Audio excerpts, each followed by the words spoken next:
All right, so this is the first ever Surf for All sit down, and I want to welcome all the viewers. Anybody that doesn't know about Surf for All, roots back in 2002, and our mission is very simple.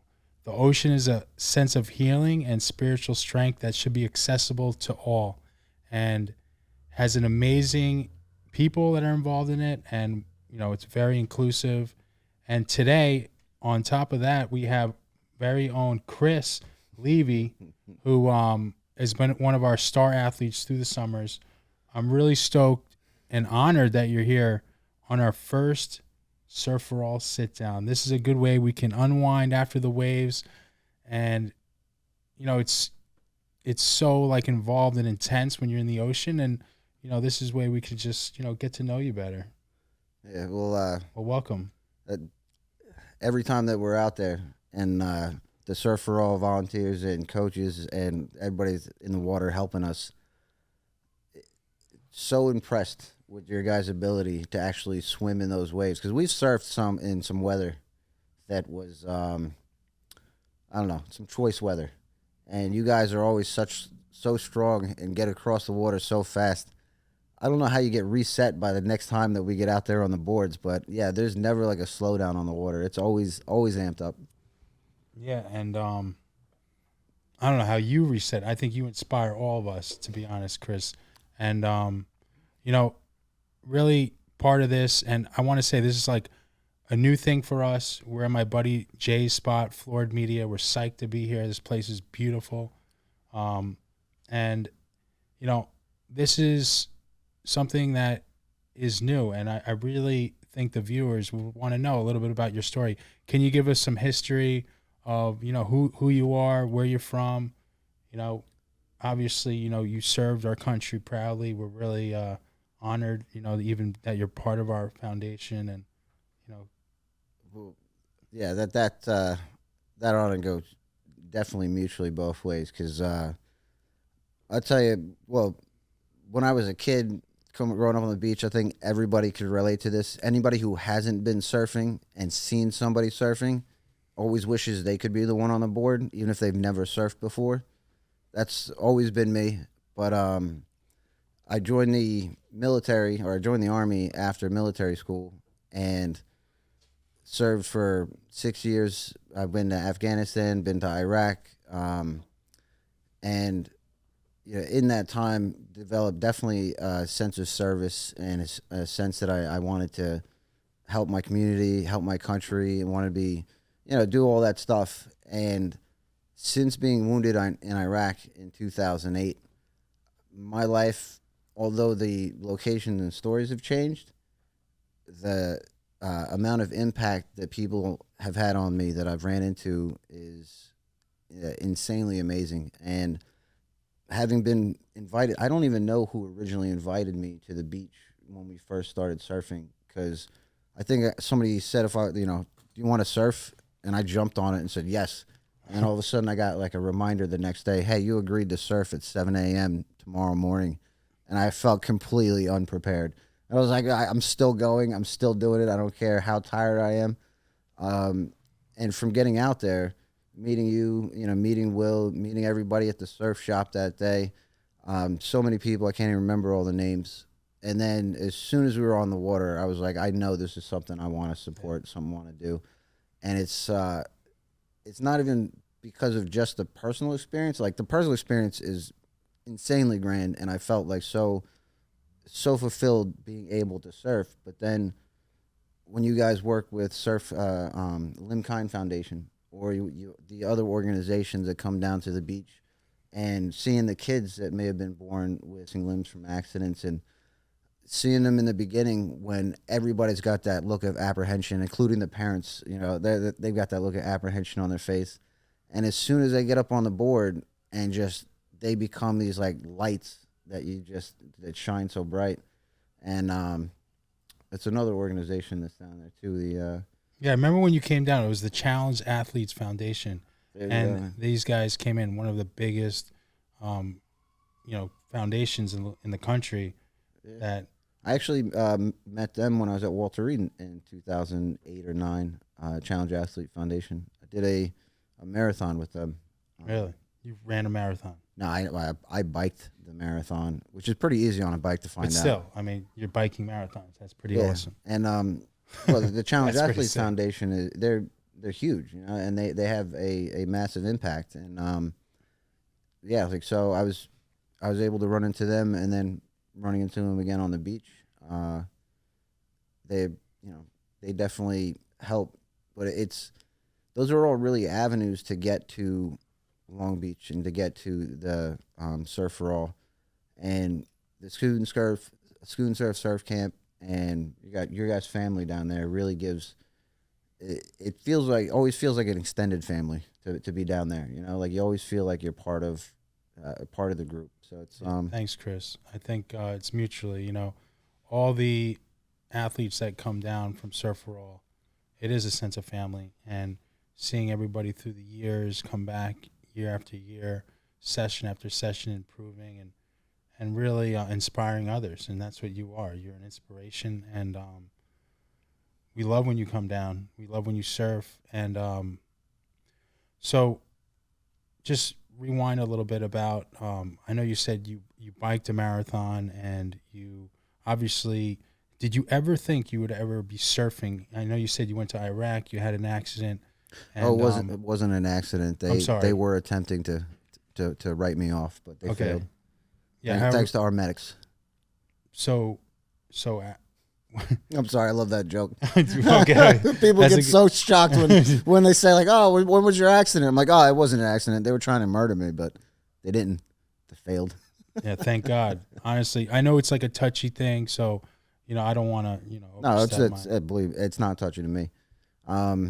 One of the good things being in a military environment from a young age and being in the Army is I really no sense of shame or like embarrassment about anything that's happened, because everything that I could look and point to and do, I can say that I was doing with the best of my ability and the best of intentions, which Right.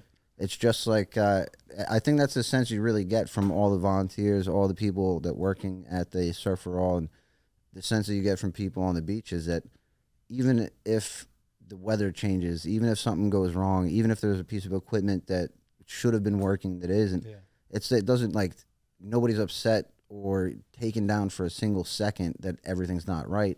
They just feel like the mission's so important and the focus is there that they'll get people up on the surfboards, regardless. And being able to surf with Will the first day, I remember I was joking around on the beach, and there was as soon as you get out on the water, that's what you're there for. That's what the focus is.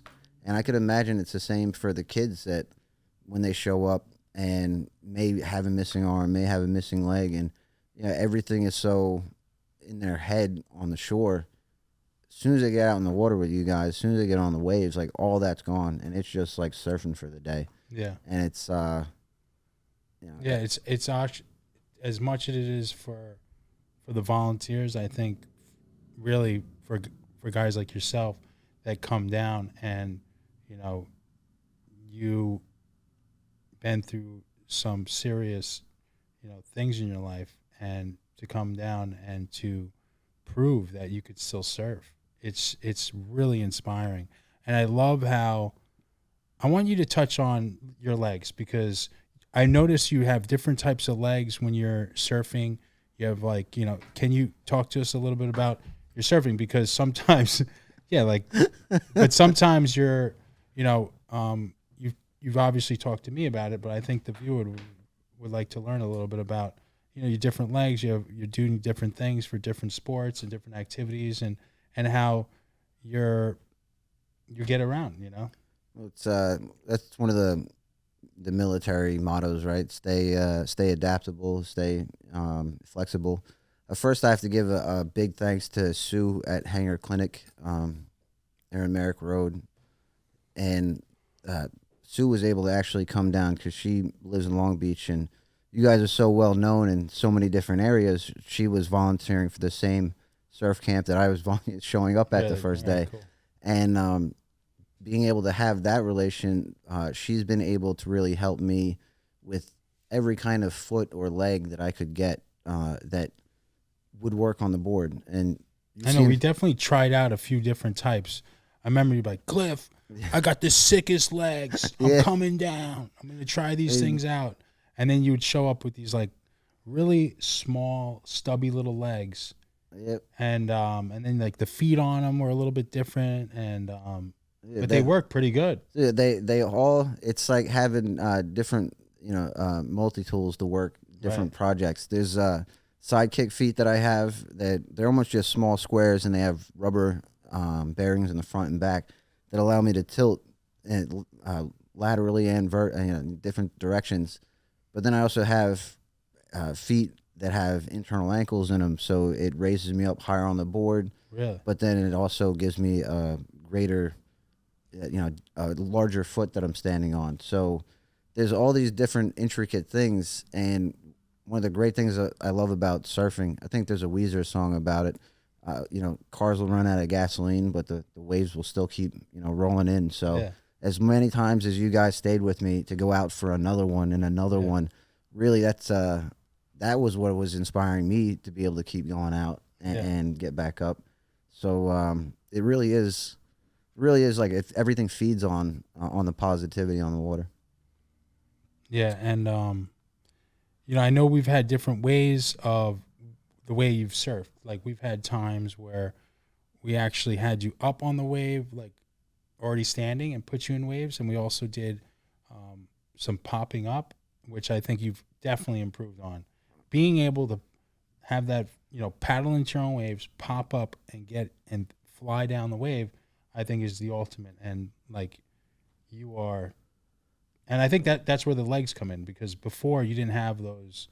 There's ones that Sue built, which were like specialized. And it's also the legs are a big part of it. The sockets and the fit are also another big part of it, because I remember the first time I showed up, it might have been the second time I showed up, and I was like, I made some improvements.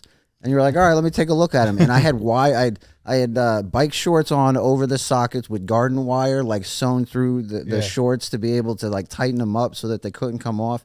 And it's like, but sitting around trying to solve all the problems that prevented me from being able to do what I wanted to do on the board, it was I love the term stoked. I'd never been able to use the term stoked until I started surfing and been able to say I've been on a surfboard. But everything was stoked. Like I was stoked about everything, just putting legs together, trying different things, talking to Sue, the prosthetist, about how I get a better fit, doing this and that. So you have such a positive outlook, Chris. You're in the hospital. When did you have that moment of saying, I'm gonna do everything and anything to live life? And like, was it hard to, because you're living life, you're doing things, you're surfing, you said your bike to marathon. I mean, you probably can go on. When did that happen? Like, was there a moment of like, like what happened? Like, how did, like, play us through that? When I was in the military and serving with, the guys I served with, there was always the possibility something could catastrophically change your life at any second. And it didn't matter if it was in training. It didn't matter if it was in combat. It's dangerous working in some environments. So, that, the danger is always there, but it's how do you prepare for it to be able to overcome and get back to where you were before? And do you have a mission, that's really worth all the pain and suffering you're going to have to climb through to get there?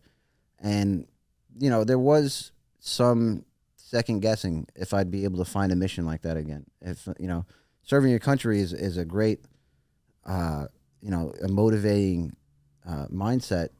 But then, when I was wounded and, I was wondering, would anything be able to be that grand again?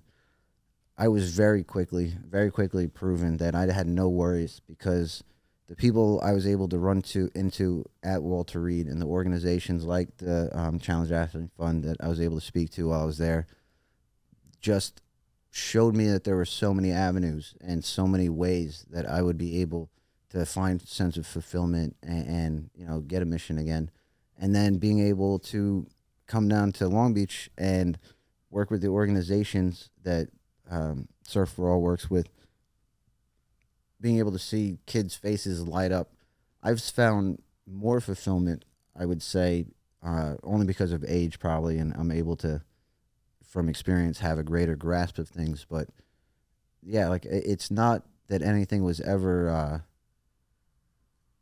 I didn't think that anything would be lessened because I was wounded, but I've always been surprised at how much more there is that I've been able to find out and do since being wounded. Wow. So, it's motivating to myself, and I'm sure all veterans and wounded veterans when they come back to their communities. Yeah, and you do. I know you've told me you do a lot with the VFW and other after serving our military, you're very involved. Can you talk a little bit about that? What you do? Yeah, I wish I could do more, but there's so many different organizations and groups, including the Long Beach VFW. My sister, who lives in Long Beach, got married on the beach, and I still was very early in my prosthetics at that time. And when the VFW heard that I had trouble participating in my sister's wedding because it was on the beach and I had trouble walking on the sand, they were so quick to offer me the track chair that I was able to actually have a vehicle that I could go out on the beach and be able to, make it to the water and the shore. And, it wasn't anything about my specific situation where they reached out and helped me. It was that they had somebody in our community that needed help with something, and they jumped on it, almost instantly. So there's so many different organizations, including a lot of the events and stuff that I'm involved in. But I could start thanking people now, and it would be an hour, multiple hour long series. Yeah, and in Long Beach we have the the Waterfront Warriors, which is an incredible organization that every summer they bring people just like yourself from Walter Reed. They come to Long Beach and they vacation, and that is 100% volunteer organization. Nobody, they're there they don't even let media there. They're very, it's very select, quiet, and they just want to have a great time for the vets that are there. I've been able to be on a few Waterfront Warrior events, and yeah, it's not just bringing them down to Long Beach so that they can have a weekend on the water. We went into New York City with like a Imagine Dragons concert, and it came back. We had there at a parade in Long Beach up and down the road. And sick. Yeah, it's like you can't not, like, I'm getting tingles on the back of my head right now just thinking about it. It's like when you're there and all the stress melts away and everything's set up and everybody there is just 100% ready to go for anybody who needs to ask questions, anybody needs anything. So yeah, they have Waterfront Warriors. That's another one. I've done that before when I went to the city and you're like flying down in the police, the whole back. The police escort? Yeah, the escort. Oh man, that makes you feel special when you got and just flying, like all the traffic's moving away, and you guys are the real superheroes of this world. I think of yourself, you are, you are amazing, and I'm so happy that you came here today and talked a little bit about, surfing and your life and where you are. And the last thing I want to ask you, which our viewers, is like, what's for Chris in the future? Like, what are your goals? Your last thing, like, where do you see yourself? Well, I see myself watching Surfer All sit downs, regularly. That's one thing. Tune in, and but like, there's been a lot of struggle. A lot of people have had trouble over the last 2 years. Ever since 2019, 2020 started the world on a completely different course than we were going on to previously. There's a lot of people that have been in their houses, a lot of people that have been wanting to get back to regular life, and I really want to get back out on the beach. I want to get the organizations all back down to the Surf for All surf camp. I want to get everybody coming back out and beginning the healing again. And if just leaving your house in a long time is a sense of healing, I can't imagine the multiplier that's going to have when we're up on surfboards again on the water. That surfing is one of those things that I truly think everybody who hasn't done it and has ever seen anybody surf knows they want to do it. And there might be a barrier, cognitive barrier to them getting on a surfboard, but there's absolutely no physical or, real barrier to it, because I've been down there with you guys. I could tell you that there's no other barrier than your own mindset than keeping you off a surfboard. So, yeah, thanks, Chris. And the ocean is probably, I believe, one of the safest places as far as after this pandemic. The ocean, the waves, the outdoors, being on the beach. When you're out there in the water, you're very separated from other people. I think there's a calmness of like being, is definitely like a sense of being one with the environment, and it's hard to put it in words. Yeah. It's like, tried many times and failed. I understand. I'm trying right now, but yeah, it's one of those things that's like trying to describe something awe-inspiring. You're like, well, it's all inspiring. Like, yeah, well, how is it awe-inspiring? Like, there's a sense of awe. You can't put that into words. Yeah, it's hard. It is, and yeah. So on that note, I want to thank Jay with his new spot, Florid Media. Awesome. Thank you, Chris, for coming down, serving our country. We love that you're a part of our foundation. We love that when you come and surf. I think I know all the volunteers, all the instructors, everybody down there is inspired from you. And I've seen, just like you said, the Limb Kind Foundation, the kids that maybe just lost a limb or, see what you're doing. You're inspiring thousands of people, so thank you for doing what you do. I appreciate it, but that is a very big, humble thank you back to you guys, because it's quite obvious that everybody knows the idea of veterans and military serving the country, but I truly believe you and your family and the Skudin Surf entire boardwalk down there with Surf for All. You guys are serving your country in a way that is also what makes it worth being a soldier. There's no soldier fighting for a country that doesn't love the country, and it's really hard to love a country that doesn't go out and do things, but it's really easy to absolutely love a country when you come back and you see the shore, lined with people, smiling kids that are getting up on surfboards for the first time in their life. That's what gives us drive, I think. So it's a big thank you back. Wow, that was awesome. Thank you, Chris. Really. I appreciate it. All right, All right. Too, man. Surf for All, sit down. Yeah. Tune in for next week. We're going to be back.